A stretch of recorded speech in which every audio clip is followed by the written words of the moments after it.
atas kesalahan yang saya buat di Facebook. Kesalahan konten itu membuat keresahan terhadap masyarakat dan lewat Raja Matan Kabupaten Keraton.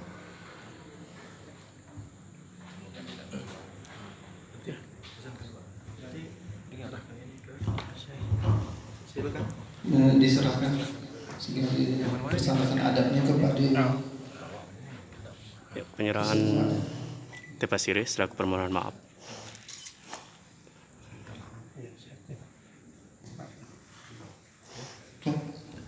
Baiklah, terima kasih. Kami persilakan untuk mengambil tempat kembali.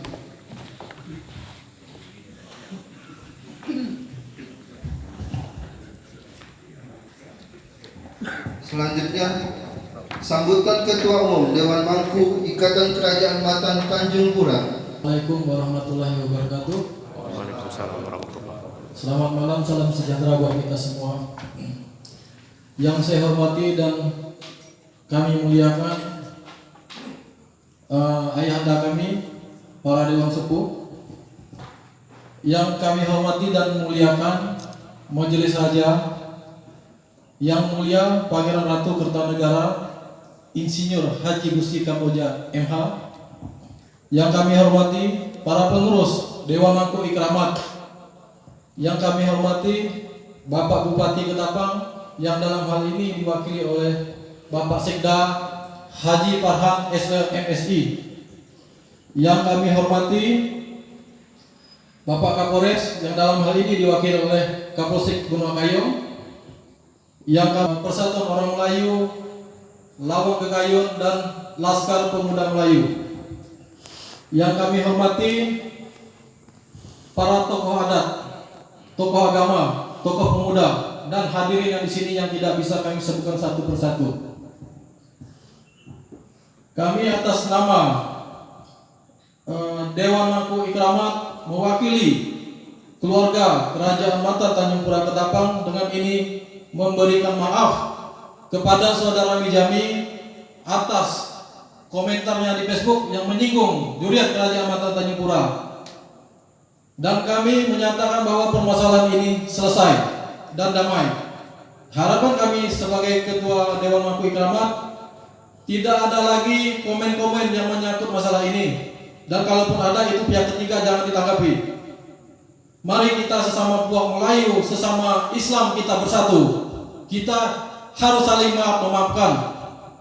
Dan sesuai pesan dari Dewan Sepuh, kami harap kepada yang lain ini untuk yang pertama dan terakhir kalinya.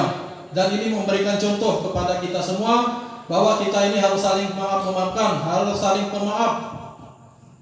Dan sesuatu itu harus dipikirkan sebelum kita bertindak, apalagi ini hukum di negara kita sudah tertib.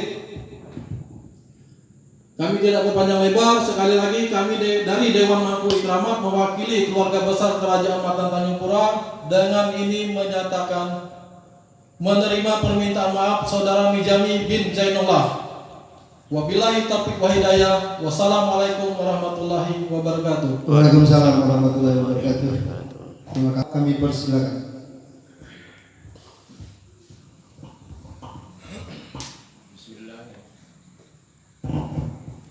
Bismillahirrahmanirrahim. Assalamualaikum warahmatullahi wabarakatuh. Waalaikumsalam. Alhamdulillahirabbil alamin. Wassalatu wassalamu ala asrofil anbiya'i wal mursalin sayyidina Muhammadin wa ala alihi wa sahbihi ajmain. Sebelum saya menyampaikan beberapa kata, mari kita membaca Al-Fatihah untuk almarhum Panembahan Gusti Muhammad Sonan bin Gusti Usra. Al-Fatihah.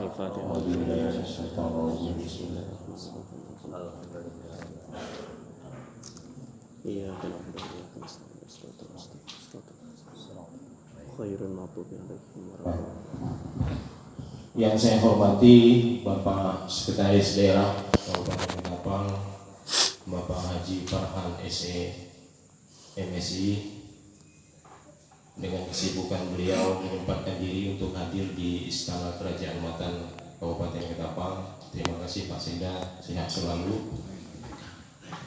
Yang kami hormati Bapak Kapolres Ketapang, yang dalam hal ini diwakili oleh Bapak Kapolsek Pulau Gayung, Bapak Irwan. Sehat Pak Kapolsek ya. Yang kami muliakan Dewan Sepuh Kerajaan Matan beserta anggota, yang kami hormati Ketua Dewan Mangku Ikatan Keluarga Besar Kerajaan Matan, Bapak Haji Rodentok beserta jajarannya, para pengurus organisasi kemasyarakatan. Di sini nampak hadir ada perkumpulan Laur Kayun dari POM dan LPM, serta hadirin yang kami muliakan. Nabi Musa dalam hadis qudsi, Nabi Musa itu bertanya kepada Allah, "Ya Rabb, siapakah orang-orang yang mulia di hadapan-Mu?" Allah menjawab, Allah berfirman, "Ialah orang-orang yang karena kuasanya menguasai musuh dapat memaafkan." Begitulah Islam mengajarkan kita. Begitulah Islam, cara Islam di dalam menyelesaikan. Begitu mulianya kata maaf, begitu mulianya orang yang dapat memaafkan. Yang muda mungkin karena kehilapan, karena keteledoran, tidak luput dari kata salah. Dalam adat Melayu dikatakan bahwa adab itu lebih penting daripada gaya. Oleh karenanya dulu, mudah-mudahan ini tetap diamalkan dan dikekalkan oleh generasi Melayu lainnya, bahwa menjaga marwah, menjaga martabat adalah penting daripada harta dan gaya dan laga. Melayu juga orangnya suka pemaaf. Di mana-mana tempat negeri, cara penyelesaian yang baik adalah memohon maaf dibandingkan dengan berperkara secara hukum materi. Indonesia adalah menganut sistem hukum positif. Yang ada apa terjadi adalah menang dan kalah.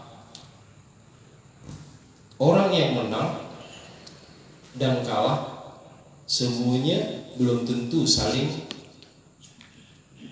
sadar atau ingat. Bisa saja kalah masih dendam. Yang menang dengan sikapnya yang angkuh dan sombong. Itulah hukum positif di Indonesia. Beda kalau dengan Anglo-Saxon di Inggris. Jadi hukum adat Melayu sifatnya adalah hukum sosial untuk perekatan bagaimana kita saling menghargai dan saling memaafkan. Dengan adanya upacara adat ini, adat Melayu mengajarkan kepada kita, saya tidak kenal sama Bijami. Begitu juga mungkin Bijami tidak kenal secara fisik, tapi nama mungkin kenal. Hari ini kita dihadirkan bagaimana kita beradab, bahwa segala sesuatunya itu harus kita letakkan pada tempatnya, ada maknanya, ada sifatnya, bahwa segala sesuatu itu adalah penting untuk kita ketahui di mana letaknya, di mana tempatnya, di mana sifatnya. Oleh karenanya orang tua kita mengajarkan kita penting untuk menghormati yang tua, menghargai yang muda di dalam peradaban Melayu. Kita sadar bahwa hari ini bahwa peradaban Melayu karena keraton Matan adalah simbol dari peradaban Melayu, yang menjaga peradaban Melayu diantaranya adalah masih mengekalkan cara-cara peradaban Melayu. Yang dipersembahkan adalah barangnya tidak berharga, barangnya sederhana, tepak sirih, nasi adab, semuanya simbolisasi. Tepak sirih mengandung makna yang sangat dalam di dalam falsafah hidup Melayu. Dia ada sirih, ada kapur, ada pinang, yang kalau kita makan atau kita punya, dia akan merah seperti darah. Itulah hakikatnya, bahwa tepak sirih adalah suatu peradaban simbolisasi dalam filosofi masyarakat Melayu untuk menerima kekerabatan, permaafan agar dia bersebati dengan kita satu sama lain. Itu maknanya.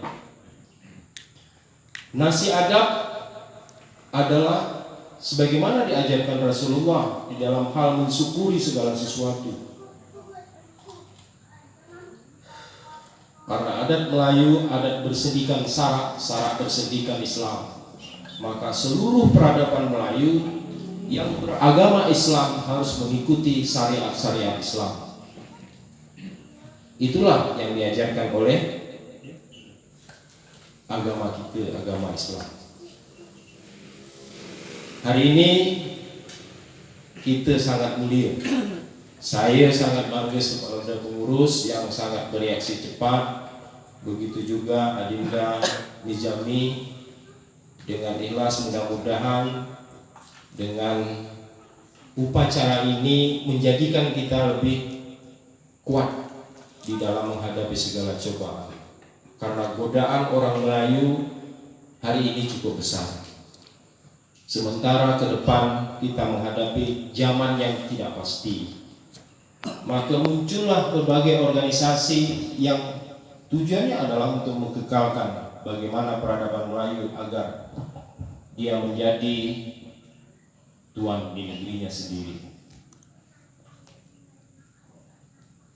Saya dulu sama Pak Farhan pernah juga upacara di Majelis Adat Budaya Melayu ini, orang meminta maaf dengan tepak sirih. Karena konflik sosial selama bertahun-tahun di Ketapang ini kami selesaikan secara damai, secara adat Melayu.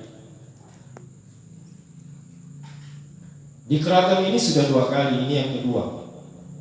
Yang pertama yang saya hadiri itu adalah perkelahian anak-anak muda saudara kita dari Naning. Sama. Tapi alhamdulillah kami undang ke sini dan dia pun menjadi lebih akrab dengan kita dan lebih santun. Dia tidak merasa terhina dan yang memaafkan pun sama, menjadi lebih terhormat. Sama-sama terhormat. Tidak ada yang direndahkan, tidak ada yang dihinakan. Karena kedudukan kita adalah sama di mata hadapan Allah. Sedikit saya refleksi tentang apa yang menjadi perdebatan atau menjadi persoalan masa sebelum kemerdekaan Republik Indonesia, di mana seluruh kerajaan di Indonesia adalah menghadapi situasi yang sama. Panembahan Gusti Mamasanan adalah raja yang telah mengorbankan dirinya di dalam bagaimana menjaga tanah ini, negeri ini, agar tetap berdaulat. Pada 1942, Jepang dengan kekuatannya ingin menguasai Asia Timur Raya. Masuklah dia ke Indonesia, yang di daratnya adalah pendaratan, salah satunya adalah di negeri Borneo melalui Brunei dan Sarawak, masuk ke Kalimantan Barat. Jepang ingin menguasai bahwa seluruh rakyat jajahannya adalah harus tunduk kepadanya. Maka 1942 sampai 1944 sebelum kemerdekaan banyak terjadi pembunuhan di Kalimantan Barat yang kita kenal dengan mandor berdarah. Kalau adik-adik ingin tahu sejarah tentang mandor berdarah, saya ada bukunya, bisa saya kopikan, yang dikarang oleh saudara saya, oleh rekan saya Saprudin Usman. Dalam catatan koran Borneo Simbun itu dicatat 10.000 lebih tokoh agama, tokoh masyarakat, cendekiawan, bangsawan, orang kaya, berbagai macam etnis termasuk Cina dibunuh juga. Salah satunya yang dikenapa adalah Raja Panembahan Gusti Mosonan dan kakek saya Gusti Ros itu dibunuh. Makamnya ada di Mandor. Catatan sejarahnya di Borneo Simbun, koran Borneo Simbun juga lengkap. Bagaimana cerita pembunuhan ini terjadi? Karena pada 1942 sampai 44, 1944 itu raja-raja di Kalimantan Barat menjadi risau bahwa Jepang telah membunuh generasi orang-orang Kalimantan Barat. Maka rapatlah raja-raja ini bermusyawarah di Pontianak, seluruh raja Kalimantan Barat, bagaimana menyikapi dengan kebiadaban Jepang. Tapi rapat ini ternyata bocor, ada yang mengkhianati. Saya tidak sebutkan siapa yang mengkhianati. Diketahuilah oleh Jepang, ditangkapilah para raja-raja yang rapat tadi pulang dari Pontianak. Mengerikan. Kalau ceritanya itu ya ditonton di Pancung, di Sungai Kapuas, kalanya lebih kejam dari Belanda yang 350 tahun. Itulah Panembahan Gusti Mosonan, Raja Matan yang terakhir yang kami muliakan hari ini.